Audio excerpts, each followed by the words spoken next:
एक गांव में एक गरीब मगर नेक औरत रहती थी। नाम था खदीजा। वो दिन रात मेहनत करती, लोगों के घरों में सफाई, कपड़े धोना, बर्तन मांजना, सब कुछ करती ताकि अपने बेटे हमजा को पढ़ा सके। खदीजा अक्सर कहती, बेटा, मेरा ख्वाब है तू बड़ा आदमी बने, मगर सबसे पहले अच्छा इंसान बने। हमजा हंसता और कहता, अम्मी, आप देखना, एक दिन मैं कुछ ऐसा करूंगा कि लोग मेरा नाम याद रखेंगे। माँ मुस्कुराकर बस यही जवाब देती, बस दुआ है कि तेरे नाम के साथ नेकी भी याद रखी जाए, शोहरत नहीं। वक्त गुजरता गया, हमजा बड़ा हुआ, पढ़ लिख कर शहर चला गया, नौकरी मिली, अच्छे लोग मिले, मगर शहर की चमक दमक ने दिल बदल दिया। अब वो कम कम फोन करता, कभी कभी पैसे भेज देता।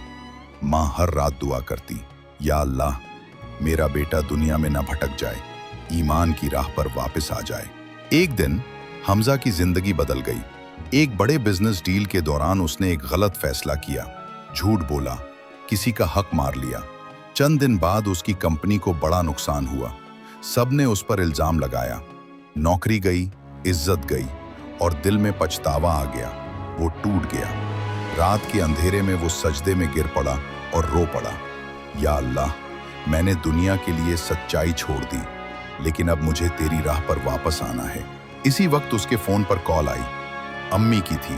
वो बोली, बेटा, दिल में आज सुकून है, लगता है तू ठीक रास्ते पर आ गया है।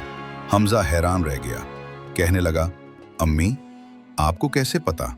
खदीजा बोले, माँ का दिल महसूस कर लेता है। मैंने आज दुआ में अल्लाह से कहा था कि मेरा बेटा सजदे में वापस आ जाए, और लगता है अल्लाह ने सुन ली। कुछ दिन बाद हमजा वापस गांव आया। माँ के कदमों में बैठकर बोला, अम्मी, मैं फिर से वही पुराना हमजा बनना चाहता हूं, जो आपकी दुआओं का मोहताज था, दुनिया का नहीं। माँ ने उसके सर पर हाथ रखा और कहा, बेटा, दुनिया बदलती है, मगर माँ की दुआ नहीं। यही दुआ तुझे गुमराही से ईमान तक वापस ले आई है। याद रखो, माँ की दुआ वो ताकत है जो जमीन से आसमान तक सीधी पहुंचती है। अगर तुम्हें लगे कि दुनिया तुम्हारे खिलाफ है, तो बस एक बार अपनी माँ की दुआ याद करो, जिंदगी बदल